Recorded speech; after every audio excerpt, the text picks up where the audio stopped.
시청자 여러분, 안녕하십니까? 8월 27일 목요일 JTBC 뉴스 아침엔 시작합니다.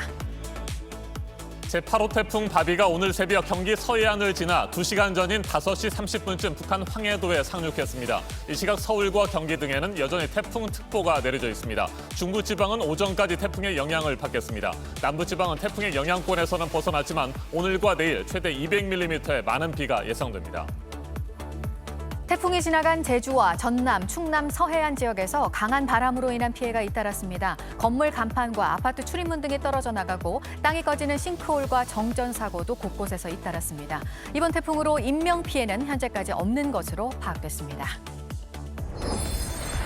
국회 출입기자가 코로나19 확진 판정을 받으면서 서울 여의도 국회의사당이 완전 폐쇄됐습니다. 더불어민주당 지도부는 자가격리에 들어갔습니다. 성림 침례교회 신도 28명을 포함해 어제 하루 33명의 확진자가 나온 광주광역시는 오늘 자체적으로 사회적 거리 두기 3단계 격상을 논의합니다. 대한의사협회의 집단휴진 이틀째인 오늘 업무를 다시 시작하라는 정부의 명령이 내려진 상태지만 환자들의 불편은 이어지고 있습니다. 정부의 업무 개시 명령에 반발해 전공의협의회는 그간 인력을 배치해서 운영하던 코로나 진료를 자원봉사 형식으로 전환하기로 했고 희망자들이 사직서를 내는 단체 행동에도 오늘 나섭니다. 초강력 허리케인 로라의 상륙을 앞두고 미국 남부도 초비상입니다. 4등급 허리케인으로 격상된 로라는 시속 250km의 강풍을 동반하고 있습니다. 멕시코만 연한 저지대에 있는 정유시설 9곳은 가동을 중단했습니다. 남중국해를 두고 미국과 중국 간의 갈등이 또다시 불거지고 있습니다. 미국을 겨냥해 중국은 미사일을 쏘고 미국은 남중국해 관련 첫 제재에 들어갔습니다.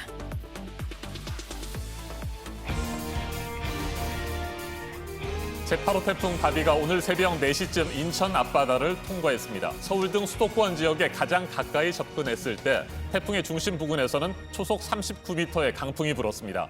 백령도를 비롯한 섬 지역에서는 순간 최대 풍속 초속 30m의 돌풍이 불었고 서울 구로구에서도 초속 21m의 강한 바람이 관측됐습니다. 태풍은 새벽 5시 30분 북한 황해도 옹진반도에 상륙한 뒤 위력이 점차 약해지고 있습니다. 네, 고비로 예상됐던 시간이 이제 지났고요. 하지만 완전히 긴장을 늦출 수가 없는 게 오늘 오전까지는 중부 지역을 중심으로 태풍의 영향이 좀 더 이어져서 강한 바람이 불 것으로 보이는데요. 오늘 아침엔 태풍 상황 특보로 전해드리겠습니다. 먼저 지금 태풍 위치와 앞으로의 경로부터 보시고요. 중부지방 각 지역들 연결해서 현장 상황도 알아보겠습니다. 먼저 이재승 기자입니다. 태풍 바비는 오늘 새벽 4시쯤 인천 앞바다를 통과했습니다.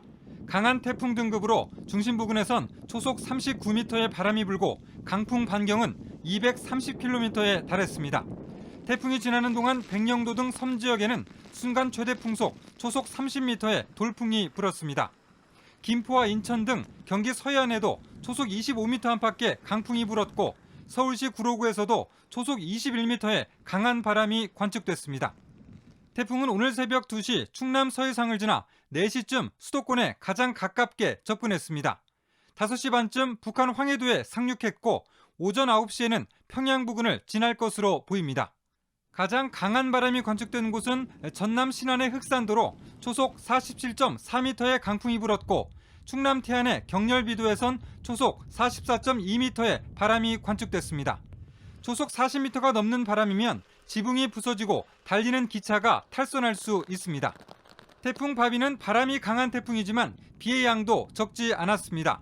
어제부터 오늘 새벽 4시까지 제주 삼각봉에 440mm, 지리산엔 200mm의 폭우가 쏟아졌고 충청도와 전라도에도 100mm 안팎의 비가 내렸습니다. 태풍 바비는 북한에 상륙한 뒤 위력이 약해지고 있지만 오늘 오전까지는 경기도를 중심으로 바람이 강하게 불겠습니다. 또 태풍이 지나면서 해수면 높이가 상승한 데다 오늘 아침 경기 서해안에 만조까지 겹치면서 파도가 방파제를 넘는 곳이 많겠습니다. JTBC 이재승입니다. 태풍 바비는 밤사이 서해안을 타고 북상했습니다. 수도권 지역 중에서는 인천의 피해가 가장 우려됐는데 현재 상황 어떤지 먼저 살펴보겠습니다. 취재 기자를 연결합니다. 황예린 기자, 지금 나가 있는 곳이 어디입니까? 네, 제가 지금 있는 곳은 인천대교 앞입니다. 인천국제공항으로 들어가는 곳입니다. 원래는 초속 25m에 넘는 바람이 불면요. 이 인천대교와 영종대교까지 모두 통제되기로 했는데 아직까지는 정상적으로 운행 중인 상황입니다. 앞서 강화군의 교동대교와 성묘대교는 평균 풍속이 25m를 넘어 차들이 다닐 수 없게 됐습니다. 통제 해제는 앞으로의 날씨 상황에 따라 결정될 예정입니다. 네, 태풍 바비는 이미 인천 쪽 바다를 지나서 북한으로 상륙했습니다. 바람은 조금 잠잠해졌습니까? 여전히 이곳 인천에는 바람이 강하게 불고 있습니다. 새벽 6시 목덕도 기준으로는요. 최고 풍속이 초속 41m에 이르기도 했습니다. 일단 이쪽으로 직접 와서 보시겠습니다. 바람이 굉장히 불어서 제가 이동할 때도 어려움이 있는데요. 바로 뒤로 보이는 나무들도 계속해서 흔들리는 상황입니다. 태풍 바비가 황해도 쪽으로 이동하기는 했지만 여전히 뒷바람이 불기 때문입니다. 밤새 비바람의 세기가 다소 약해지기는 했습니다. 새벽 4시쯤 송도 센트럴파크에 있을 때는 간판이 떨어질 듯 흔들리기도 했고요. 새벽 5시쯤 인천항에서 영종대교까지 다니면서 곳곳에서 부러진 나무나 쓰러진 가로등을 포착하기도 했습니다. 네, 강한 바람이 불면서 인천의 하늘길과 바닷길도 한때 끊겼는데 지금은 어떻습니까? 네, 새벽 2시부터 인천과 서해중부 앞바다에 태풍 경보가 내려졌었죠. 이에 앞서 선박 약 600척은 인천항으로 대피된 상황입니다. 어제 오전부터 인천과 근처 섬을 오가는 배는 모두 전면 통제된 상황입니다. 하늘길도 닫혔습니다. 인천공항에서 어제 태풍으로 4편이 결항됐고 8편은 미뤄졌습니다. 네, 많은 피해가 발생하지 않을까 우려했었는데 지금까지 파악된 피해 상황 있습니까? 일단 앞서 말씀드렸듯이 가로등이나 나무가 부러지거나 유리창이 깨지는 경미한 피해는 집계됐지만 큰 피해는 아직까지는 없는 상황입니다. 하지만 인천시는 날이 밝아야 제대로 파악할 수 있다는 입장입니다. 앞서 가장 높은 수준인 비상 3단계를 발령한 인천시는 모든 행정력을 다해서 피해를 복구하겠다는 입장을 밝혔습니다. 일단 큰 피해가 집계되지 않은 상황이긴 하지만 아직까지 마음을 놓기는 어렵습니다. 밤새 비바람으로 간판 등이 약해진 만큼 오전 중에 외출을 삼가는 게 좋겠습니다. 지금까지 인천대교 앞에서 JTBC 황예린입니다. 이번에는 서울의 상황을 살펴보겠습니다. 서울에도 밤사이 강한 바람이 불었습니다. 서울 광화문에 나가 있는 취재 기자를 연결합니다. 조소희 기자, 오늘 새벽 제가 출근할 때 서울에도 바람이 매우 강하게 불었습니다. 지금은 어떻습니까? 네, 저는 지금 서울 광화문 광장에 나와 있습니다. 비는 보시다시피 오다 말다를 반복하고 있지만 세찬 바람이 이따금씩 불어오고 있습니다. 오늘 오전 5시 서울이 가장 태풍에 가까웠을 때입니다. 푯말과 상자들이 휘날리고 철문이 흔들리는 것을 볼 수 있었습니다. 오늘 오전 9시까지 초속 35m의 강풍이 예보돼 있기 때문에 어린이나 어르신분들 각별히 조심하셔야겠습니다. 네, 어젯밤 11시 서울에도 태풍주의보가 발효됐습니다.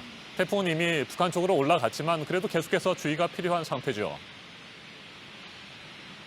네, 그렇습니다. 서울시는 지금 풍수해 대책본부를 운영하면서 만일의 사태에 대비하고 있습니다. 한강사업본부는 유람선을 묶어 고정하고 수상 레저업체에 오늘 한강을 사용해선 안 된다고 전했습니다. 어제는 가로수도 고정하고 공사 현장에 대형 크레인을 임시로 옮겼습니다. 네, 코로나19 진단검사를 실시해온 야외 선별진료소 오늘 바람 때문에 운영을 하지 않는 거죠? 네, 우선 천막으로 된 임시 선별진료소 오늘 임시 철수했습니다. 그러나 병원 안에 있는 선별진료소는 운영되니까요. 검사 받으실 수 있습니다. 네, 지금 출근하시는 분들은 아무래도 대중교통을 이용하시는 것이 좋을 것 같은데 어떻습니까? 출근길 정체가 예상되는 만큼 평소보다 조금 일찍 나서셔야겠습니다. 특히 서울 강서구와 구로구, 동대문구는 지금도 초속 20m의 강풍이 불기 때문에 오늘도 안전에 각별히 유의하셔야겠습니다. 지금까지 서울 광화문 광장에서 JTBC 조소입니다. 충남 지역에도 밤사이 강한 바람이 불었습니다. 태안에서는 초속 44m의 강풍이 관측됐습니다. 가로수가 쓰러졌고 안면대교를 비롯한 일부 다리의 차량 운행이 한때 통제됐습니다. 충남 당진 한진포구에 나가 있는 취재기자를 연결합니다.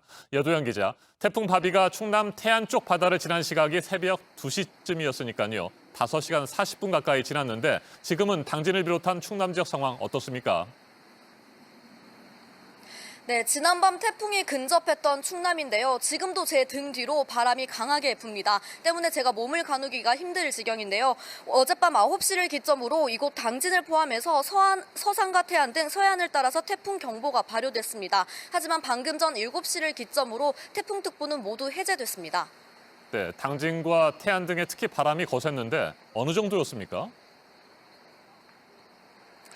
네, 충남은 오늘 새벽 1시, 2시쯤에 바람이 가장 강했습니다. 저희 취재진도 이곳 당진 해안가 근처 숙소에 있었는데요. 실내임에도 불구하고 태풍 소리가 공기를 찢는 듯한 소음처럼 들렸습니다. 태안에서는 순간 최대 풍속이 초속 44m를 넘는 곳도 있었는데 새벽 4시 반 태안군 소원면의 335가구에서 1시간가량 정전 피해가 발생하기도 했습니다. 이외 충남 지역에서 가로수가 쓰러지거나 간판이 떨어지는 등 신고 접수가 잇따랐는데요. 다행히 강한 바람에 비해서 인명피해는 발생하지 않았습니다. 네, 밤사이 강풍으로 인해 차량 운행이 통제된 곳들이 있었죠. 네, 초속 25m가 넘는 강한 바람에 태안군은 어제 오후 9시부터 신진대교와 안면대교, 또 원산 안면대교, 세계대교를 통제하기도 했습니다. 오늘 오전 5시부터 도로교통은 재개됐는데요. 충남도에서도 오후 10시부터 오전 6시까지 주민들의 외출을 자제하는 권고 문자를 보내는 등 밤사이 태풍 피해에 각별히 신경을 썼습니다. 네, 충남 지역 주민들도 비바람에 대한 주의는 앞으로 계속해야 하는 상황인 거죠? 네, 바람이 약해지긴 했지만 방심하긴 이릅니다. 오전까지는 계속 이렇게 태풍의 영향을 받을 것으로 보이는데요. 충남도도 특보는 해제됐지만 오전 동안은 계속 태풍 피해를 모니터링하겠다고 밝혔습니다. 또 모레까지는 충남 지역에 30에서 80mm의 강한 비가 예고된 만큼 계속해서 주의하셔야겠습니다. 지금까지 충남 당진에서 JTBC 여도현입니다. 태풍 바비가 휩쓸고 지나간 제주와 서해안 지역에서는 비바람 피해가 잇따랐습니다. 특히 강풍으로 간판이 떨어져 나가고 나무가 쓰러졌습니다. 일부 도로는 물에 잠겼습니다. 태풍 피해 상황 김나한 기자가 정리해드립니다. 지붕에서 떨어져 내린 주유소 간판. 어제 저녁 7시쯤 전남 영암군의 태풍 피해 모습입니다. 해남의 한 아파트 출입문도 강한 바람에 떨어져 나갔습니다. 태풍과 함께 쏟아진 비로 물에 잠긴 도로에서는 배수 작업이 한창이고 차도 위로 쓰러진 나무를 처리하는 손길도 분주합니다. 태풍이 지나온 제주와 광주, 전남, 전북 지역에선 크고 작은 피해가 속출했습니다. 전북에서도 한 숙박업소 간판이 주차된 차 위로 떨어졌습니다. 어제 하루 종일 거센 비바람이 몰아친 제주에서도 피해가 이어졌습니다. 신호등이 도로 위로 떨어져 사고 위험도 컸습니다. 건물 간판과 외벽이 뜯겨져 나가고 하천은 흙탕물이 돼 흘러 넘쳤습니다. 싱크홀 신고도 이어졌습니다. 제주 도련 일동에선 지름이 약 27cm인 싱크홀이 발생했고 광주 서구 풍암동 지하철 공사 현장 근처에서도 싱크홀이 발생해 교통이 통제됐습니다. 중앙재난안전대책본부에 따르면 오늘 새벽 5시까지 접수된 전국 시설 피해는 101건에 이르고 다행히 인명피해는 없습니다. 어제 저녁부터 항공기 운항이 전면 중단된 제주공항은 오늘 오전부터 운항을 재개할 예정입니다. JTBC 김나한입니다. 제8호 태풍 바비가 오늘 새벽 5시 30분쯤 북한 황해도 옹진반도 부근에 상륙했습니다. 새벽 4시쯤 인천 앞바다를 지나면서 수도권에 가장 가까이 접근했습니다. 당시 태풍의 중심 부근에서는 초속 39m의 강한 바람이 불었습니다. 백령도와 인천 등 경기 서해안에선 초속 25m에서 30m의 돌풍이 관측됐습니다. 상륙한 뒤 태풍의 세력은 약해지고 있지만 중부지방은 오늘 오전까지 강한 바람을 계속해서 주의하셔야겠습니다. 취재기자와 태풍 소식 보다 자세하게 살펴보겠습니다. 이재승 기자, 지금 정확히 태풍 어디에 있습니까? 네, 태풍 오늘 새벽 5시 반에 북한 황해도 부근에 상륙한 뒤에 지금은 시속 45km의 속도로 평양을 향하고 있습니다. 중심 부근에는 초속 37m의 바람을 동반하고 있는데요. 위성사진에 보이는 것처럼 태풍의 눈이 뚜렷하게 보이지 않고 있는 그런 상황에서 위력은 점차 약해지겠습니다. 레이더로도 확인해 보면 주로 이 북한 지방으로 비를 뿌리고 있습니다. 태풍이 지나간 흔적이 남은 경남 지방으로 비가 오는 곳이 조금 있는데 기상청은 중부 지방을 중심으로 오전까지 매우 강한 바람이 불 수 있다며 주의를 당부했습니다. 네, 그럼 어제부터 지금까지의 태풍 이동 경로를 한번 정리를 해보죠. 네. 어제 오후 3시에 제주 부근을 가장 가깝게 지났습니다. 그리고 어제 오후 7시에는 전남 목포 앞바다를 통과를 했고 오늘 새벽 2시 충남 태안 해상을 지났습니다. 그리고 오늘 새벽 4시에는 인천 서쪽 약 150km 해상을 지나면서 서울 등 수도권에 가장 가까이 접근을 했습니다. 그리고 북한 황해도에 5시 반에 상륙을 했고요. 오늘 오전 9시에는 북한 평양에 가장 가깝게 이동할 것으로 전망하고 있습니다. 네, 우리 기상청의 예보대로 네. 북한 황해도 쪽에 상륙을 했습니다. 그런데 다른 나라 기상청에서는 좀 더 서쪽으로 치우쳐서 올라갈 것이다 이렇게 예보를 했었잖아요. 어땠습니까? 네, 우리 기상청은 애초에는 그 남해안에 상륙할 것으로 전망을 했다가 이후에 서해안을 따라 올라와서 북한 황해도에 상륙할 것으로 예상을 했고 결국 그렇게 됐습니다. 하지만 유럽과 미국 기상청 등은 북한 황해도에 상륙하지 않고 서해상을 계속해서 직진을 한 뒤에 중국 단둥 지역에 상륙하는 것으로 예보를 했습니다. 하지만 중국 내륙 쪽에서 차고 건조한 공기가 우리나라 쪽으로 밀려오면서 좀 더 서쪽으로 가지는 못하고 기상청 예상대로 직진을 하면서 오늘 새벽에 황해도에 상륙하게 됐습니다. 네, 태풍 바비는 당초 우려했던 것보다는 위력이 그렇게 강하지 않았다. 뭐 이렇게 보여지기도 합니다. 네. 실제 그렇습니까? 네, 실제로는 그렇습니다. 당초 초속 60m의 네. 그런 강풍이 예보가 됐고 그렇게 불었다면 역대 1위였던 2003년의 매미의 기록을 깰 수도 있다라고 이렇게 전망을 했었는데요. 실제로는 가장 강하게 분 곳이 전남 신안의 흑산도로 초속 47.4m가 기록됐습니다.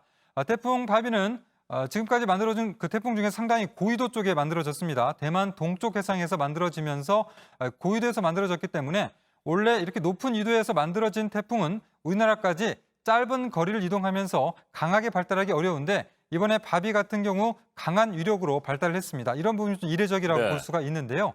그런데 이 정도로 강한 태풍이 제주도 부근까지는 강했지만 막상 우리나라에 올라와서는 바람 세기가 강하진 않았다고 이렇게 분석이 되고 있고 이러한 것들은 좀 더 자세하게 추후에 분석이 필요한 그런 부분입니다. 네, 8호 태풍 바비는 현재 북한 쪽으로 상륙을 한 상태에서 세력이 약해지고 있는 겁니다. 네. 뭐 이러다가 이제 소멸하게 되겠죠. 네. 자, 그런데 문제는 다음 주에 또 다른 태풍이 발생할 가능성이 있다는 것 아니겠습니까? 네, 그렇습니다.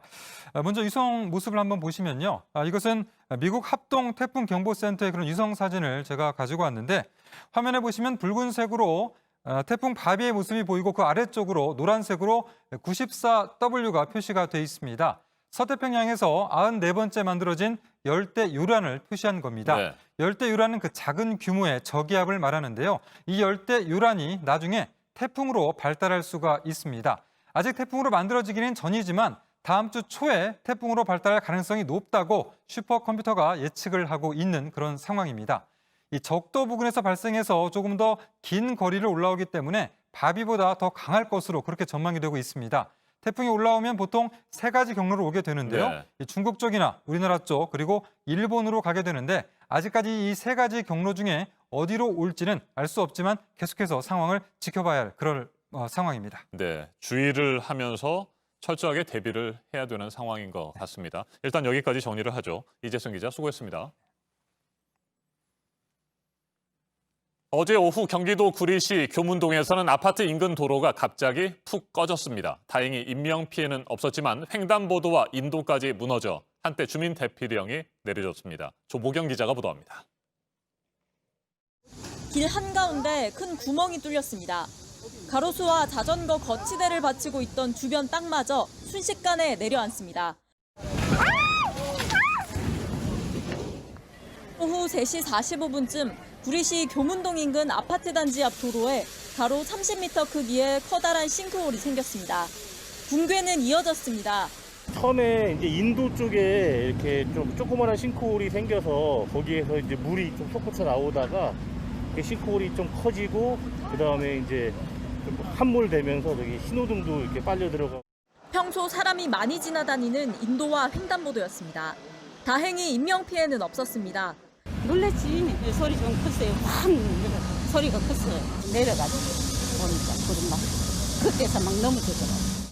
주민들에게 대피 문자가 발송됐습니다. 주변 전기와 수도 등도 끊겼다가 지금은 대부분 복귀됐습니다. 구리시는 정확한 원인을 조사하고 있습니다. 인근 지하철 8호선 연장 공사의 영향을 받았거나 지하 상수도관 일부가 파손되며 땅 꺼짐이 발생했을 가능성이 있습니다. 경찰과 소방당국은 도로 주변을 통제하고 복구 작업을 하고 있습니다. JTBC 도보경입니다. 네, 태풍 바비 소식은 잠시 뒤에 다시 한번 현장 연결해서 전해드리도록 하겠고요. 이번에는 코로나19 소식입니다. 전국적으로 일상 곳곳을 파고들고 있고 안전한 곳은 이제 없습니다.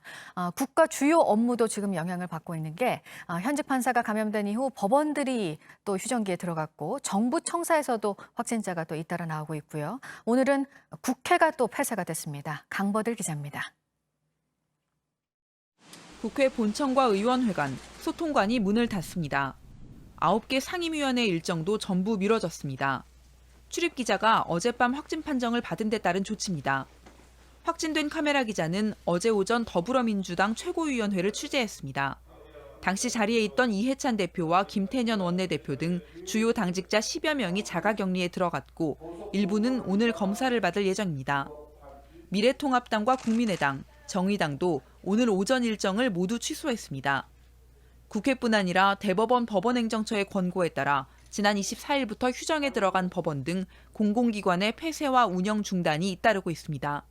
정부가 지난 25일 생활방역위원회를 열어 사회적 거리두기 3단계를 검토하는 가운데 광주광역시가 오늘 오전 회의에서 자체적으로 3단계 격상을 논의합니다. 어제만 확진자 33명이 추가됐기 때문입니다. 그중 28명은 지난 15일 서울 광화문 집회에 참석했던 60대 여성이 들른 북구 각화동의 한 교회 교인들입니다.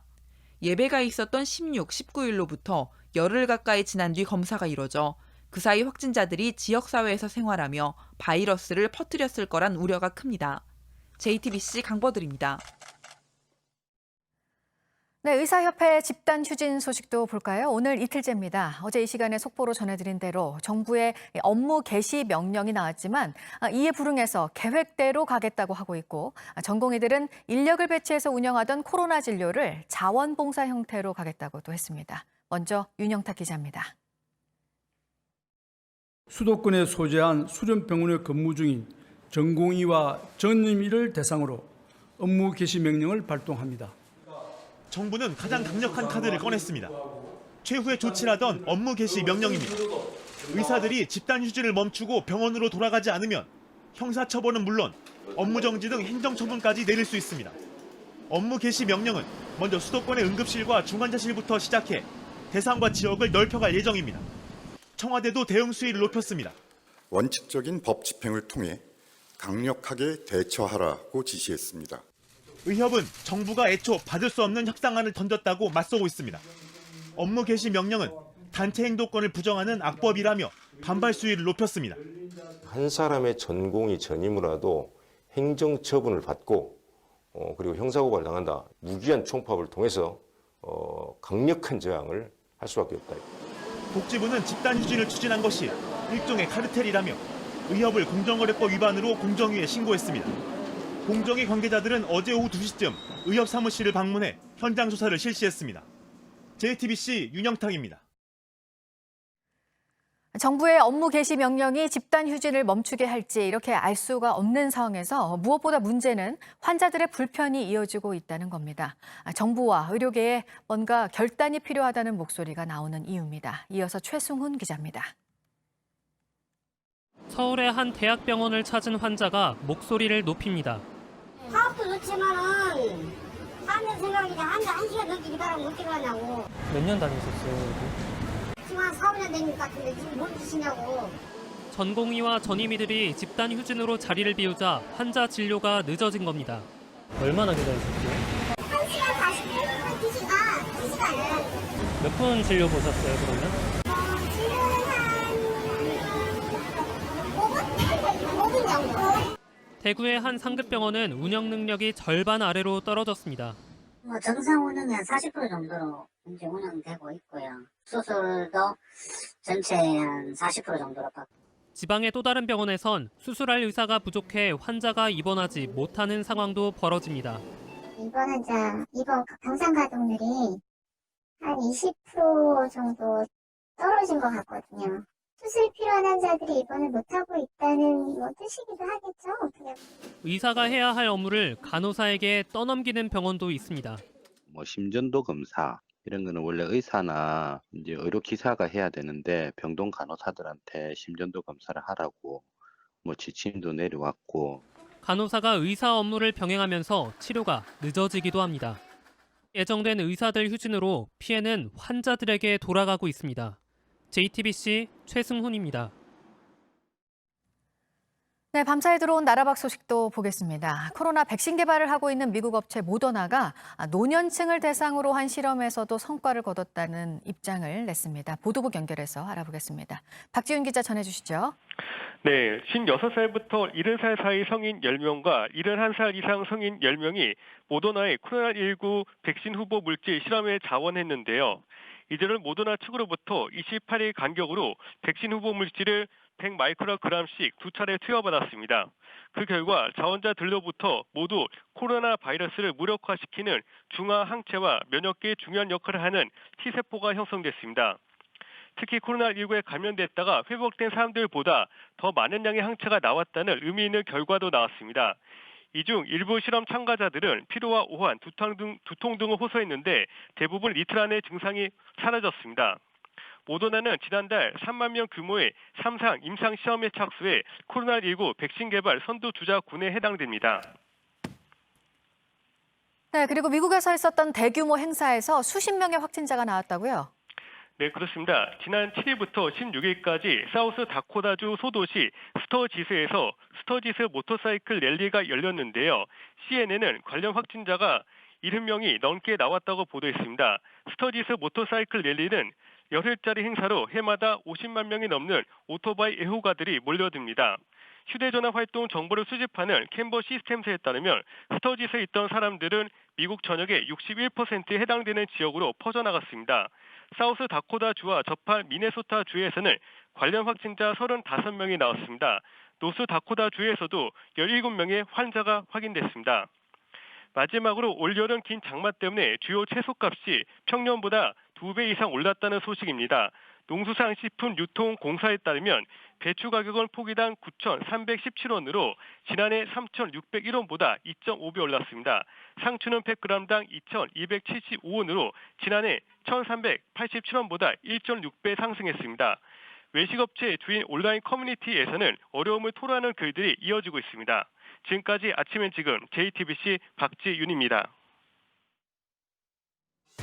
이번에는 오늘 아침 체크해봐야 할 뉴스들을 분야별로 살펴보겠습니다. 먼저 정치 분야입니다. 더불어민주당과 정부가 코로나19 확산과 경기 침체 장기화 가능성에 대비해 내년도 예산안을 확장 재정 기조로 편성하기로 의견을 모았습니다. 한국판 뉴딜에 20조 원 이상을 투입하고 고등학교 무상교육을 1년 앞당겨 내년부터 전면 실시하기로 했습니다. 정부는 다음 달 3일 국회에 예산안을 제출할 계획입니다. 경찰이 오거돈 전 부산시장을 강제추행 혐의로 검찰에 송치한 것과 관련해 미래통합당은 총체적 부실 수사라고 비판했습니다. 여러 가지 의혹들 가운데 강제추행 혐의만 적용한 것에 대해 수사 의지가 있었는지 의심스럽다며 검찰이 원점에서 철저하게 수사해달라고 촉구했습니다. 지난달 국회를 방문한 문재인 대통령에게 50대 남성이 신발을 던진 사건과 관련해 현장 경호를 책임졌던 대통령 경호처 경호부장에 대한 인사조치가 내려졌습니다. 사건 직후 청와대가 대기 발령을 내리고 내부 조사를 진행했는데 별도의 징계는 하지 않고 비현장 부서로 전보시켰습니다. 어제 전력 수요가 올 여름 들어서 최대치까지 갔습니다. 태풍 때문에 뜨겁고 습한 공기가 올라와서 냉방기 사용이 많았던 것으로 보이는데요. 보통 7월 말에서 8월 중순 사이에 전력 수요 최고 기록이 나오는데 올해는 2주 정도 늦었습니다. 기온이 낮아질 것으로 보이는 다음 주부터는 전력 수요도 낮아질 것으로 전망됩니다. 온라인 동영상 서비스 국내 시장 1위인 넷플릭스에 대해서 국세청 세무조사가 시작됐는데요. 한국 법인이 미국 본사에 경영 자문료를 지급하는 방식으로 세금을 회피한 혐의에 대해서 조사가 진행될 예정입니다. 이제 5억 원도 넘어선 서울 아파트 평균 전셋값입니다. KB국민은행 자료인데요. 1년 전과 비교해서는 10% 가까이 올랐습니다. 서울 아파트 매매 평균값은 10억 원에 바짝 다가섰습니다. 계속해서 사회 분야 뉴스입니다. 검찰이 전두환 씨 큰딸 명의의 임야를 공매 전시 재산 중 10억 1,051만 원을 추가로 환수했습니다. 검찰은 추징금 2,205억 원 가운데 미납액이 991억 원이라며 앞으로도 미납 추징금 환수에 만전을 기하겠다고 밝혔습니다. 어제 저녁 8시 반쯤 인천 서구의 한 아파트 단지 250세대 전기 공급이 끊겼습니다. 전력 소비량이 크게 늘면서 분해 차단기에 이상이 생긴 것으로 알려졌습니다. 앞서 저녁 7시 반쯤에는 경기도 고양시의 한 아파트에서 변압기가 고장나 90여 가구가 정전됐습니다. 어제 오후 4시 반쯤 부산 강서구의 한 도로에서 차량 5대가 잇따라 부딪혔습니다. 60대 남성이 몰던 1톤 트럭이 중앙선을 넘은 뒤 반대편에서 오던 차량 넉 대와 충돌했습니다. 4명이 부상을 입고 병원으로 옮겨졌는데 조사 결과 음주운전은 아닌 것으로 파악됐습니다.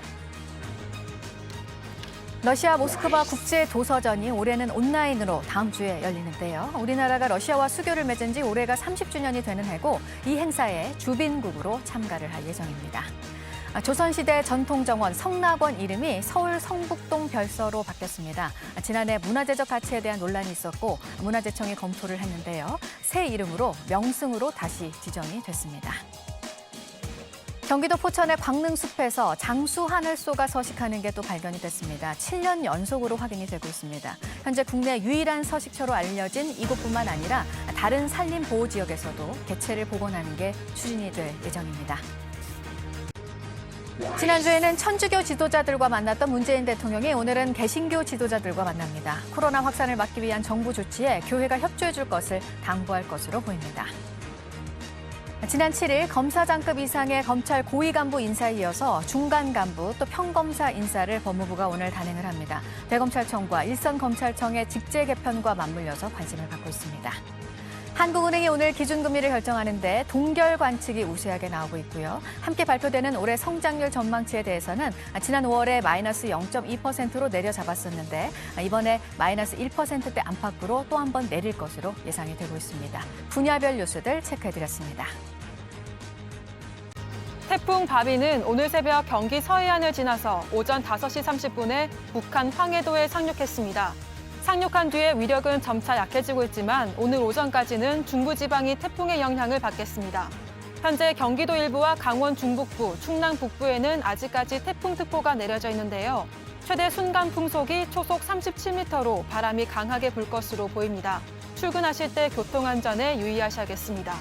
태풍의 영향에서 차차 벗어나겠지만 기압골의 영향으로 모레까지 전국 대부분 지역에서 비가 오겠습니다. 특히 내일까지 남부지방을 중심으로 많은 비가 예보돼 있습니다. 예상 강우량은 내일까지 남해안과 지리산, 제주도에 최대 200mm가 넘는 많은 비가 내리겠습니다.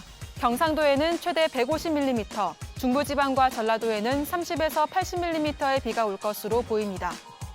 현재 기온은 서울 26도, 대전 28도, 광주 27도, 부산 24도로 어제와 비슷하거나 조금 높습니다.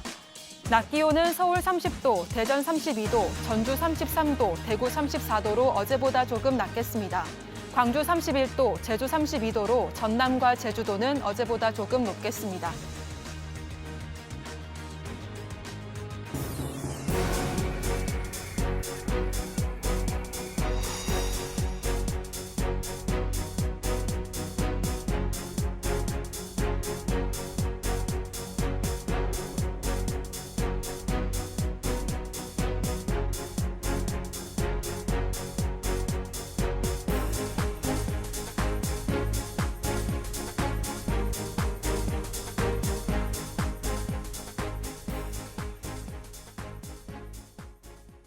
부동산 투기가 갈수록 교묘해지고 있습니다. 고시원에 위장 전입을 해서 새 아파트를 당첨받는가 하면 자매끼리 집을 저렴하게 사고 팔아서 세금을 빼돌린 사례도 있습니다. 홍남기 부총리는 투기 세력을 봐주지 않고 구속 수사하겠다고 했습니다. 송지혜 기자입니다. 지난해 수도권의 한 도시에서 고시원에 사는 18명이 새 아파트 청약에 무더기로 당첨됐습니다. 알고 보니 고시원 업주에게 10만 원가량씩을 건네고 가짜로 주소만 올린 것이었습니다. 아파트 청약을 할 때 지역 거주자 우선순위를 얻기 위해서입니다. 국토부는 5명의 위장 전입자와 고시원 업주를 입건하고 나머지 13명도 같은 혐의로 수사 중입니다. 정부는 9억 원 넘는 비싼 집을 거래한 사례 등을 조사한 결과 800여 건의 불법 거래가 확인됐다고 밝혔습니다. 부정 청약과 편법 증여, 집값 담합 등입니다. 특별공급 제도를 악용해 아파트를 여러 채 분양받은 장애인단체 대표도 입건됐습니다. 장애인과 국가유공자 등 13명에게 돈을 벌게 해주겠다며 명의를 빌린 뒤 당첨된 분양권을 팔아 차익을 남긴 겁니다. 이 대표는 한 건당 1,000만 원에서 9천만 원을 챙겼습니다. 서울 용산의 14억 원대 언니 집을 시세보다 3억 원 싸게 산 동생도 다운계약 혐의로 국세청에 통보됐습니다. 형제자매 간엔 1,000만 원까지만 비과세로 증여할 수 있는 규정을 어겼다고 본 겁니다. 이처럼 불법 행위가 끊이지 않자 정부는 경찰, 금융감독원과 함께 집값 담합, 대출 규제 위반 등을 집중 단속하기로 했습니다. 시장에 뿌리박혀 있는 소위 부동산 불패론을 이번만큼은 반드시 끊어내겠다는 각오로 부동산 정책을 일관성 있게 흔들림 없이 앞으로 추진해 나갈 것입니다. 정부는 투기를 조장하는 세력은 무관용 원칙으로 구속 수사한다는 방침도 밝혔습니다. JTBC 송재입니다. 정부의 의대 정원 확대 정책 등에 반발해 무기한 집단 휴진에 나선 전공의들이 오늘은 희망자에 한해 사직서를 제출하는 단체 행동을 벌일 계획입니다. 인턴과 레지던트 등 전공의들을 대표하는 대한전공의협의회는 이와 함께 전문의 자격시험과 인턴 시험 거부 운동에도 나서겠다고 밝혔습니다. 전공의협의회는 어제 정부가 내린 업무 개시 명령을 받아들일 수 없다며 강력하게 반발하고 있습니다. 대구 참여연대와 민주사회를 위한 변호사 모임 대구지부는 의사협회에 집단휴진으로 피해를 입은 환자들의 손해배상 청구 소송을 지원하기로 했습니다. 이들 단체는 예정된 수술이나 진료 일정을 환자 동의 없이 일방적으로 변경하거나 지연하는 건 의료법 제15조 위반에 해당할 소지가 충분하다고 주장했습니다. 의료법은 정당한 사유가 없는 진료 거부에 대해 1년 이하의 징역이나 1,000만 원 이하의 벌금에 처하도록 하고 있습니다. 식약처가 전국 갈비집 4,170곳에 대해 위생점검을 벌인 결과를 어제 발표했습니다. 유통기한을 넘긴 제품을 보관하는 등 위생기준을 어긴 업체 52곳을 적발해서 행정처분을 내렸습니다. 식약처는 지난달 JTBC가 유명 갈비 체인점인 송추가막골의 고기 빨래 의혹을 보도하자 이 같은 점검에 나섰다고 밝혔습니다.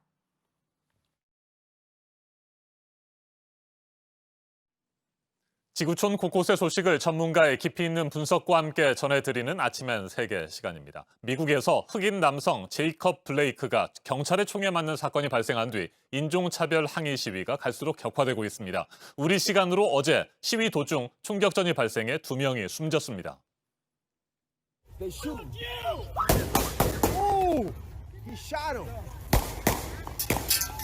늦은 밤 미국 위스콘신주 커노샤에서 수차례 총성이 울려 퍼졌습니다. 한 남성이 시위대를 향해 총을 발사한 겁니다. 경찰은 17세 백인 청소년을 용의자로 체포해 조사하고 있습니다. 현지 언론은 이 소년이 경찰을 숭배해 왔다고 보도했습니다.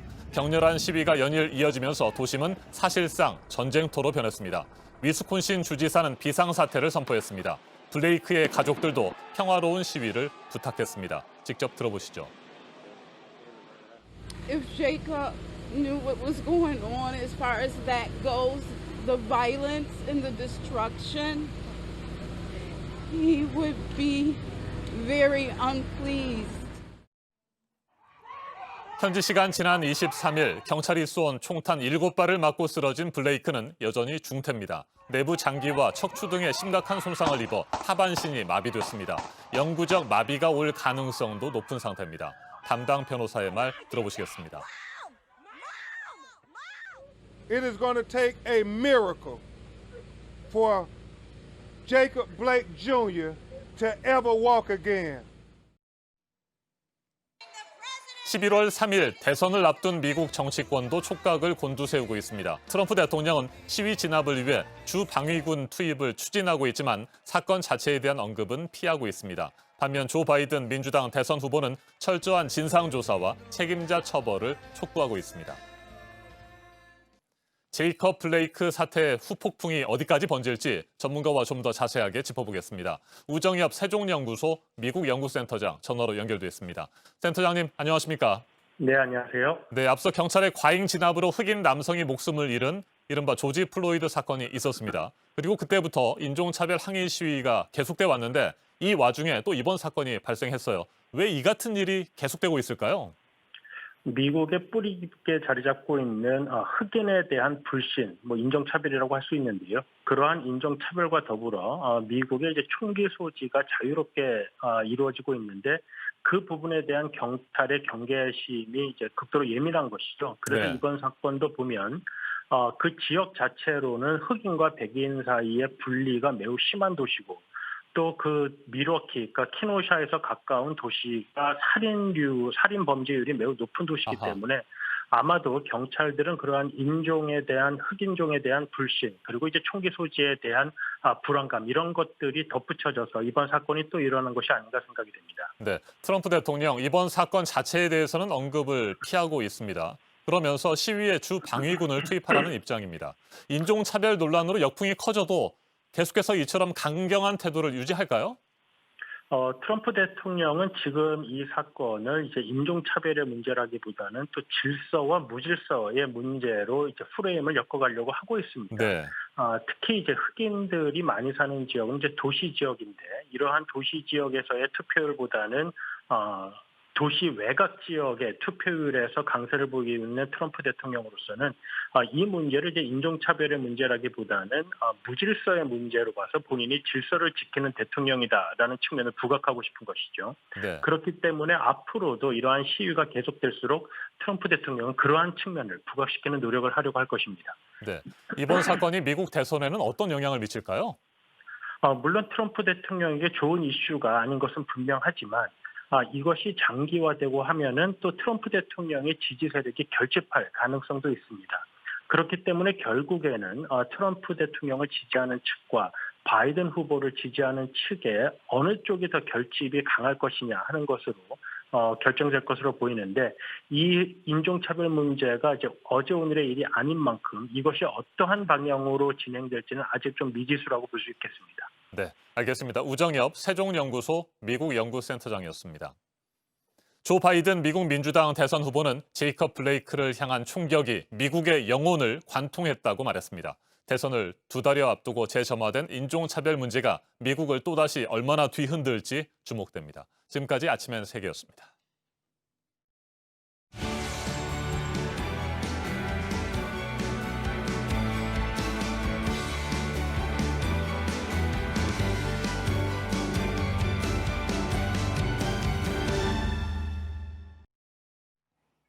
지금 이 시각 미국 남부 지역에서는 허리케인 로라가 근접해서 상륙하기 직전에 있습니다.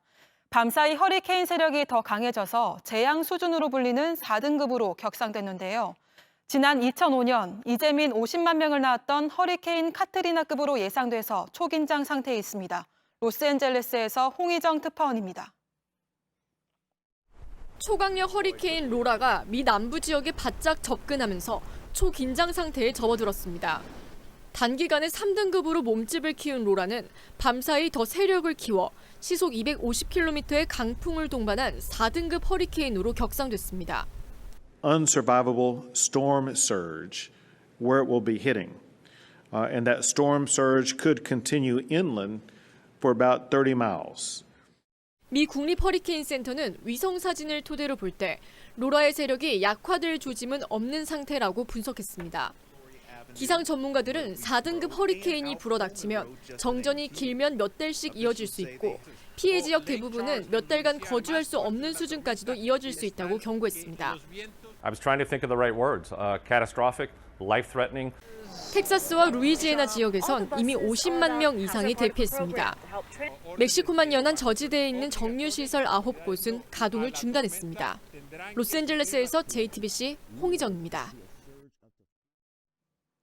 트럼프 미국 행정부가 중국의 남중국해 영유권 주장 활동을 겨냥해서 중국 기업과 개인을 무더기로 제재했습니다. 중국이 남중국해를 향해서 중거리 미사일 2발을 발사했다는 보도가 나온 직후입니다. 미중 갈등이 고조되고 있습니다. 워싱턴 임종주 특파원이 보도합니다. 미국 국무부는 중국의 남중국해 군사건설 활동 관계자에 대해 비자를 제한하겠다고 밝혔습니다. 대규모 매립이나 건설, 전초기지 군사화에 책임이 있거나 연루됐다는 개인입니다. 이들의 미국 입국은 금지되고 직계가족의 비자도 제한될 수 있습니다. 또 상무부는 중국 국영기업 24곳을 거래 제한 명단에 올렸습니다. 전초기지 준설과 중국 국책사업인 1대1로를 주도해온 중국 교통건설의 몇몇 자회사도 포함됐습니다. 폼페이오 국무장관은 성명에서 중국이 2013년부터 대규모 준설과 매립으로 환경을 파괴하고 주변국의 주권을 짓밟았다고 비판했습니다. And in the region, in the Indo-Pacific, Australia declares China's South China Sea claims unlawful. 남중국해 활동과 관련한 미국의 대중국 제재 조치는 이번이 처음이라고 미국 언론들이 전했습니다. 제재 대상 기업들은 미국 당국의 특별 허가 없이는 미국산 제품을 구입할 수 없게 됩니다. 앞서 중국은 현지 시간 26일 아침 남중국해를 향해 중거리 미사일 2발을 발사했다고 현지 언론이 전했습니다. 하루 전 미국 정찰기가 중국 비행 금지 구역에 무단 진입한 데 대한 반발 차원으로 풀이돼 미중 양국이 서로 맞대응 조치로 응수하는 양상입니다. 워싱턴에서 JTBC 임종규입니다.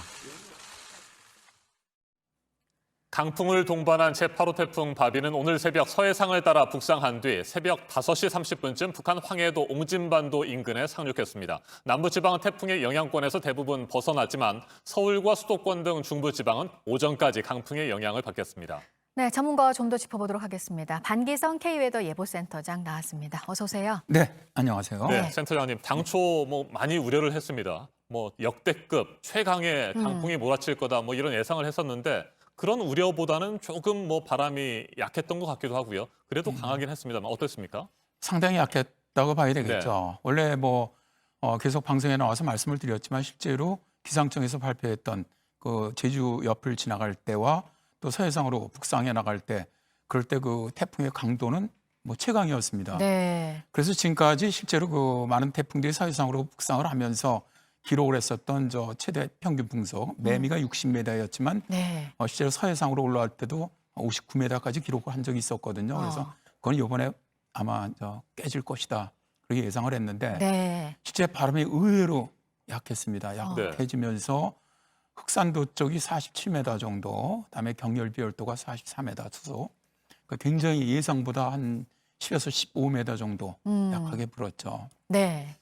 그러다 보니까 어제 밤부터 저희가 굉장히 많은 분들이 전화가 왔습니다. 도대체 왜 이런, 그러니까 이제 어쨌든 그 강도에 비해서 실황으로는 너무 약하거든요. 그러니까 왜 그러냐? 네.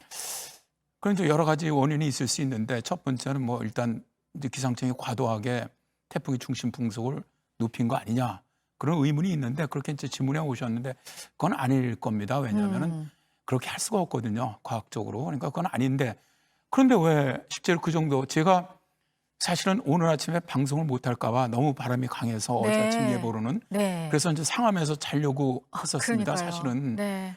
근데 어제 제주도를 넘어오면서부터 바람 부는 풍속이 굉장히 약한 거예요. 생각보다. 그래서 그냥 집에 갔다가 이제 오늘 아침에 나왔는데 예상보다 실황이 굉장히 약하구나. 그럼 두 번째로는 아마 이게 이제 굉장히 고위도에서 만들어졌기 때문에 코어는 강한데 네. 그 중심부죠. 그 주변으로는 들어오는 프로는 약했던 것이 아니냐. 고위도에서 만들어졌기 때문에.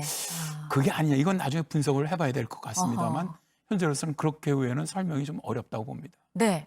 근데 지금 이 시점에서 또 중요하게 봐야 될 거는 뒷바람이라고 하잖아요. 네. 실제로 목포에서 태풍이 이미 지나갔는데 뒷바람이 이거 정말 태풍 지나간 거 맞아라고 시민들이 얘기를 했다고 하니까요. 지금 곳곳에서 뒷바람의 위력이 강할 것이다 이런 얘기가 나오고 있는데 좀 목포 지날 때와는 상황이 좀 수도권은 다른 건가요? 아니면 여전히 중요하다고 볼 수 있는 건가요? 일단 태풍이 지나가더라도 바람이 바로 줄어드는 것은 아닙니다. 네. 태풍이 가지고 있는 성질 가운데 하나가 돌풍을 가지고 있기 때문에 태풍이 지금 현재는 이제 남포 정도 지나가고 있는 것으로 판단이 되는데 네.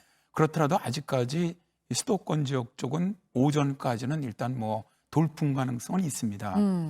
그렇기 때문에 오전까지는 좀 경계를 계속해야 될 것으로 봅니다. 네, 예상했던 만큼은 아니지만 그래도 강한 바람이 곳곳에 불기는 했습니다. 초속 47m면 대단한 바람이긴 했었고요. 네, 현장 상황을 좀 더 살펴보고요. 계속해서 말씀 나누도록 하겠습니다. 태풍 바비는 밤사이 서해안을 타고 북상했습니다. 수도권 지역 중에서는 인천의 피해가 가장 우려됐었고요. 현재 상황은 어떤지 다시 한번 연결해 보도록 하겠습니다. 인천대교에 나가 있는 황혜린 기자. 네, 앞선 시간보다 바람은 조금 잦아들었습니까? 어떻습니까? 네, 지금 제가 서 있는 이곳은 인천대교 바로 앞입니다. 앞서 연결했을 때보다 한눈에 보면 알 수 있듯이 제가 몸을 지탱하기 어려울 정도로 바람은 더 거세진 상황입니다. 원래 초속 25m가 넘게 되면 제 뒤로 보이는 인천대교와 영종대교 모두 전면 통제되기로 했었는데요. 하지만 50% 감속 운행만 지금 이뤄지고 있을 뿐 정상적으로 운행은 계속 이어지고 있는 상황입니다. 광화군의 교동대교와 성모대교는 모두 통제된 상태입니다. 통제 해제는 앞으로의 날씨 상황에 따라서 변경될 예정입니다. 네, 뿐만 아니라 선박이나 항공기 운항도 아직 되지 않고 있는 거죠? 네, 일단 앞서 새벽 2시에 인천과 서해 중부 앞바다에는 태풍 경보가 내려졌었죠. 이에 앞서 선박 약 600척은 모두 인천항으로 대피한 상황입니다. 어제 오전부터 인천과 근처 섬을 오가는 모든 배편은 중단된 상황입니다. 하늘길도 닫혔습니다. 인천공항에서 어제 태풍으로 4편이 결항됐고 8편이 모두 미뤄졌습니다. 김포공항도 오전 중에 모든 운행을 지금 멈춘 상황입니다. 네. 바람이 강하게 불어서 피해가 많이 우려가 됐었는데 인천 지역의 피해 상황 지금까지 집계된 것들이 있습니까? 다행히 인명피해는 아직 알려지지 않았습니다. 하지만 가로등이 부러지거나 나무가 곳곳에서 쓰러지는 모습이 포착되긴 했습니다. 일단 인천시는 날이 밝는 대로 정확한 피해를 집계하겠다고 한 상황입니다. 그런 상황에서 아직 마음을 놓기는 어렵습니다. 밤새 비바람으로 간판 등이 굉장히 약해진 상황이기 때문에 오전 중에 외출은 삼가는 게 좋겠습니다. 지금까지 인천대교에서 JTBC 황예린입니다. 네, 바람이 여전히 많이 불고 있는 인천 지역 상황부터 먼저 보셨고요. 이 태풍 때문에 수도권 지역에서는 오늘 아침에 출근을 서두른 분들 많으실 텐데 현재 서울 상황도 좀 보도록 하겠습니다. 현장 연결합니다. 조소희 기자, 출근길 모습 지금 어떻습니까? 네, 지금 저는 서울 광화문 광장에 나와 있습니다. 제 뒤로 보시면 이렇게 비바람을 뚫고 출근하는 직장인들 보실 수 있습니다. 오늘 서울은 오전 9시까지 초속 35m의 강풍이 예보돼 있습니다. 초속 20m만 넘어도 저 같은 성인이 몸을 가누기 힘들 정도니 각별히 조심하시기 바랍니다. 네, 지금도 서울에는 비가 내리고 있고요. 바람도 곳에 따라 강하게 불고 있는 것 같습니다. 이 바람 때문에 코로나19 진단검사를 실시하는 야외 선별진료소는 오늘 운영을 하지 않는 거죠? 네, 그렇습니다. 오늘 천막으로 이뤄진 야외 임시선별진료소 오전까지는 임시 철수됩니다. 하지만 병원 안에 진료소는 운영되기 때문에 검사 받으실 수 있습니다. 오후 1시가 되면 야외 선별진료소 운영도 재개됩니다. 네, 서울에서도 피해가 있었습니다. 역시 강풍으로 인한 피해들이죠? 네, 그렇습니다. 지금까지 서울은 20건의 피해 접수 신고가 들어왔습니다. 주로 강한 바람으로 인해 간판이 떨어지고 나무가 쓰러져 그 나무로 인해 오토바이가 깔리는 사고였는데요. 다행히 서울 시내 간선도로 상황은 원활합니다. 하지만 태풍주의보가 해제될 때까지는 대중교통을 이용하시는 것이 좋겠습니다. 지금까지 광화문 광장에서 JTBC 조소입니다. 네, 이번에는 충남 지역의 상황을 살펴보도록 하겠습니다. 당진의 현장 취재 기자 나가 있습니다. 여도영 기자, 태풍이 충남 태안 쪽 바다를 지난 시각이 새벽 2시쯤이었고 6시간 정도가 지났습니다. 지금 그곳의 상황은 어떻습니까? 네, 태풍은 충남 지역을 지나갔지만요. 아직까지 바람의 영향이 남아 있습니다. 군데군데 약한 빗줄기도 날리고 있는데요. 어젯밤 태풍은 더 무서웠습니다. 저희 취재진이 이곳 근처 숙소에 머무르고 있었는데요. 실내임에도 불구하고 바람 소리가 공기를 찢는 듯한 소음처럼 들렸습니다. 실제로 태안에서는 초속 44m가 넘는 강한 바람이 부는 곳도 있었는데요. 초속 40m가 넘으면요. 사람과 바위가 날아가는 아주 강한 바람입니다. 그만큼 충남을 지나간 태풍은 아주 강했습니다. 네, 충남 서해안 쪽의 피해는 지금 어떻게 파악이 되고 있습니까? 네, 이곳 충남 서해안을 따라서 새벽 내내 태풍 경보가 발효된 상황이라 피해가 우려됐었죠.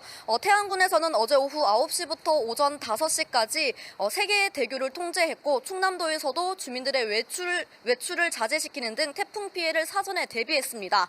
그렇지만 태안군 소원면에서 355가구에서 1시간가량 정전 피해가 발생하기도 했고요. 또 이외 충남 지역에서는 가로수나 전신줄이 쓰러지는 등 피해가 잇따랐습니다. 그렇지만 다행히 강한 바람에 우려됐던 인명피해는 없었습니다. 네, 충남 지역에 내려졌던 태풍 경보는 해제가 된 거죠? 네, 그렇습니다. 7시를 기점으로 태풍 경보는 모두 해제됐습니다. 그렇지만 아직 방심하긴 이릅니다. 충남도도 오전 동안은 계속 태풍 피해를 살피겠다고 밝혔습니다. 또 모레까지 충남 지역에 30에서 80mm의 강한 비가 예고된 만큼 계속해서 태풍의 영향을 살피셔야겠습니다. 지금까지 충남 당진에서 JTBC 여도현입니다. 네, 인천과 서울, 충남 지역의 상황을 살펴봤습니다. 곳에 따라서 바람은 여전히 강하게 불고 있는 것 같습니다. 현재 북한 황해도 쪽에 상륙을 했고요. 위력은 계속 조금씩 약해진다고 하는데 이게 그러면 언제쯤 소멸이 되는 겁니까? 일단 지금 현재 북한 남포 정도까지 진출한 것으로 보이고요. 9시경에 이제 평양 인근을 지나갑니다. 이때가 이제 기상청 예상으로는 중심 최대 풍속이 31m급입니다. 그래서 이제 그대로 계속 올라가면서 구성 쪽으로 해서 백두산 서쪽으로 해서 하얼빈 쪽으로 이제 만주 쪽으로 올라가는데 일단 이제 북한은 거의 뭐 가장 중요한 도시들 갖다 관통해 올라가는 그러한 지금 진로입니다. 그래서 북한 쪽으로는 지금 뭐 상당한 피해가 일단 있을 것으로 예상이 되고요. 일단 하얼빈 쪽에 가서 이제 중국에 올라가 갖고 저기압으로 소멸될 것으로 예상을 합니다. 그건 내일 아침 새벽 되겠습니다. 네. 그러니까 보통 우리가 이런 날씨에 대해서 예상을 한 것과 다른 게 뭐 지난번에 장마는 예상했던 것보다 훨씬 더 길고 또 집중호우도 많이 내려서 피해가 더 커졌던 부분이 있었고요. 이번에는 뭐 역시 뭐 제주도나 전남 지역 이런 곳에 강풍 피해가 많긴 했지만 지금 인명 피해가 다행히 지금 파악된 게 없는 상황이고 당초 예상보다 말씀하신 대로 바람도 줄어든 그런 정도로 이제 예상이 바뀐 그런 상황인 것 같습니다. 네, 그렇습니다. 어쨌든 참 저는 뭐 다행이라고 생각하는 부분이 정말로 그 기상청에서 예상을 했고 저희들은 이건 정말 중심 최대 순간 최대 풍속 같은 경우는 초속 60m가 넘는다라면 피해가 많이 발생을 했을 겁니다. 어쨌든 저 장마로 굉장히 많은 피해를 입었는데 그래도 다행히 참 전 다행이라고 생각하는 게 그래도 전남 지역으로는 그래도 생각보다 많은 비가 내리질 않았고요. 지리산 쪽만 한 200mm 정도가 내렸는데 그 외 지역은 그렇게 많은 비가 내리질 않았고 다행히 풍속도 그래도 예상보다는 좀 약간 적은 바람에 일단 뭐 인명 피해도 좀 발생을 하지 않고 재산 피해도 물론 좀 이따가 밝혀지겠지만은 그렇게 크게 발생할 것 같아 보이지는 않습니다. 그래서 이런 것들이 여러 가지 이유가 있겠지만 일단 기본적으로 대처도 상당히 좀 잘했던 것이 아니냐 저는 그런 생각도 좀 합니다. 네. 보통 비, 구름 그리고 강한 바람을 동반하잖아요. 네. 두 개를 다 가지고 올라오기도 하고 때로는 이번처럼 뭐 비도 물론 내리긴 했습니다만 강한 바람이 더 특히 많이 동반되는 경우도 있고 뭐 이렇게 시시각각 변하게 됩니까? 이제 어디로 가느냐에 따라서 되게 바뀝니다. 네.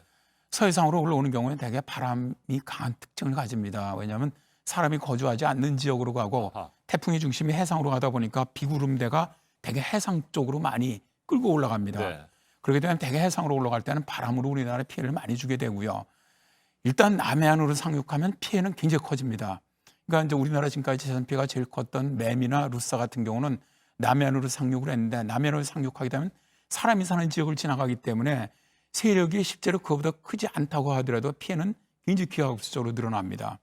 그다음에 이제 지형적 영향으로 비도 더 많이 내리게 되고요. 그러니까 이제 그러다 보니까 대개 이제 상륙하는 태풍 같은 경우는 비가 많은 태풍으로 대개 분류가 되고요. 대개 이제 서해상으로 올라가는 태풍은 바람이 많은 태풍으로 분류가 됩니다. 네.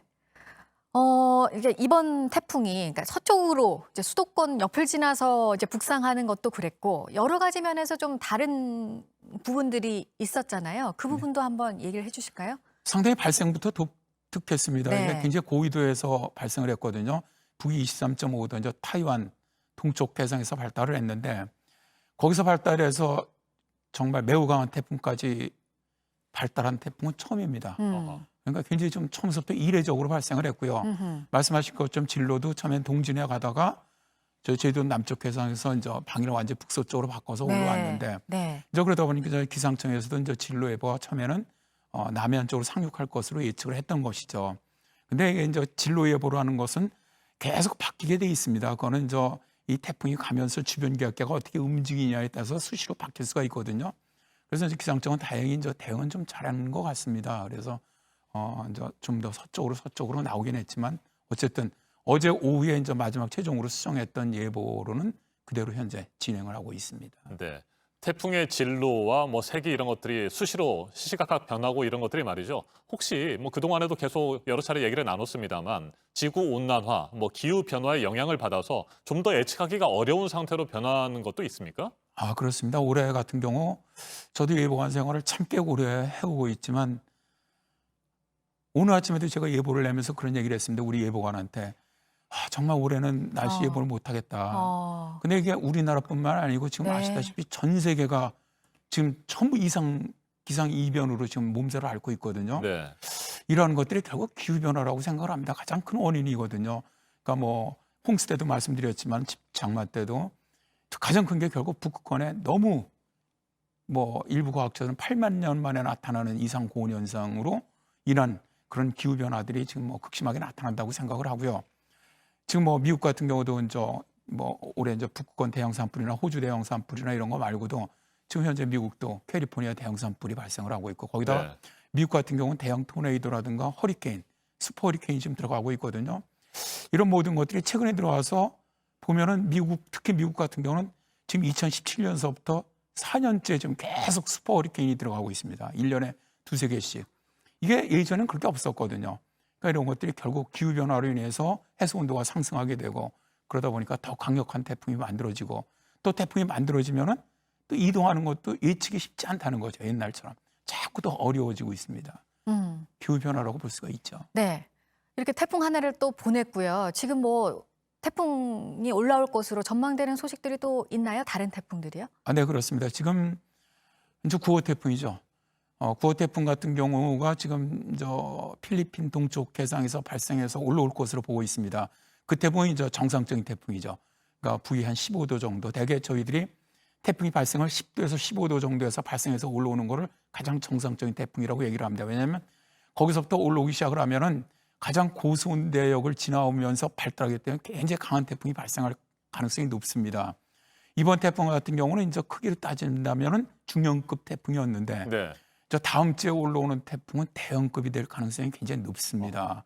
그리고 현재 일단 태풍의 길이 우리나라 쪽으로 열려 있거든요. 태풍이 발생한다면 거의 우리나라 인근으로 지나갈 수밖에 없습니다. 지금은. 그렇기 때문에 다음번 태풍도 물론 어디로 갈지 아직은 예측은 어렵습니다만 우리나라 인근으로 지나가면서 우리나라에 어쨌든 어떤 식으로든 영향을 줄 가능성은 매우 높다고 봅니다. 네, 태풍 바비의 얘기로 다시 돌아가 보도록 하겠습니다. 일단 앞에서도 저희가 얘기를 나눈 것처럼 북한 쪽으로 올라갔고 내일 오전 중에 이제 뭐 소멸할 가능성이 있다고 말씀을 하셨는데 그렇다면 우리 쪽에서는 오늘 오전까지만 주의를 하면 됩니까? 아니면 오늘 하루 종일 뭐 강풍이라든지 비를 조심해야 되는 겁니까? 강풍은 오전 정도까지 조심하면 되실 것 같고요. 이제 비는 지금 뭐 오늘 내일 계속 비 예보가 나와 있습니다. 왜냐하면 태풍은 지나갔는데 북태평양 고기압 연변으로 이 스빈한 공기가 계속 유입되고 있거든요. 그러면 서쪽에서 다시 다른 저기압이 들어오기 때문에 일단 뭐 비는 뭐 남해안이나 제주도 이쪽은 한 200mm 이상의 많은 비가 현재도 예상이 되고 있고요. 중부지방으로도 30에서 80mm. 물론 그거 갖고 뭐 산사태가 일어난 정도가 아니라고 하더라도 비는 계속 있을 것으로 예상이 됩니다. 네. 뭐 앞서도 말씀드렸지만 전남 지역에서 그 태풍 지나간 뒤에 뒷바람이 더 너무 무섭다. 뭐 그렇게 얘기가 지금 많이 전해지고 있다고 하니까요. 이것도 좀 이례적인 부분으로 그럼 볼 수 있을까요? 뒷바람이 무섭다는 부분? 실제로 제가 예전에 이제 청주 전투비행단에서 기상대장으로 근무할 당시에 태풍이 지나갔습니다. 그 당시 제가 생각할 때 태풍이 지나갔으니까 이제 바람은 약해지겠다.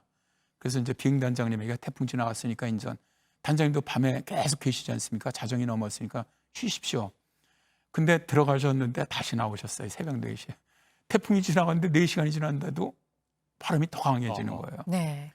그러니까 실제로 태풍이 지나갔다고 해서 네. 바람이 바로 약해지는 경우는 네. 그렇게 많지 않습니다. 그래서 지나가더라도 최소한 4-5시간 이상은 지속되는 경우가 많습니다. 네. 그러니까 그러나 이제 이번 전남 같은 경우는 조금 더 이례적인 것으로 보입니다. 네. 네, 한 가지만 더 질문을 드리겠습니다. 센터장님, 이번 태풍이 올라오기 직전까지 서울을 비롯한 전국 대부분 지역에서 폭염이 나타났잖아요. 네. 이 폭염은 언제까지 이어집니까? 이제 어느 정도 마무리가 되는 상황인가요? 일단 그게 이제 태풍이 그 뜨거운 공기를 밀어 올리면서 결국 이제 굉장히 더웠는데 실제로 이제 어제 같은 경우는 참 엄청 더웠었는데요.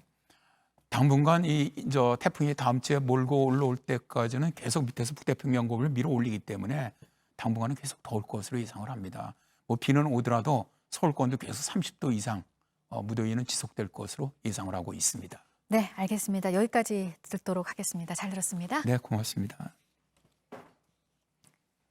전국 대부분 지역은 현재 태풍의 직접 영향권에서는 일단 벗어났습니다. 하지만 오늘 오전까지 경기도를 중심으로 계속해서 강한 바람이 불겠습니다. 주의가 필요합니다. 네, 태풍 상황 특보로 전해드린 아침엔 오늘 전해드린 소식은 여기까지입니다. 함께해 주신 여러분 고맙습니다.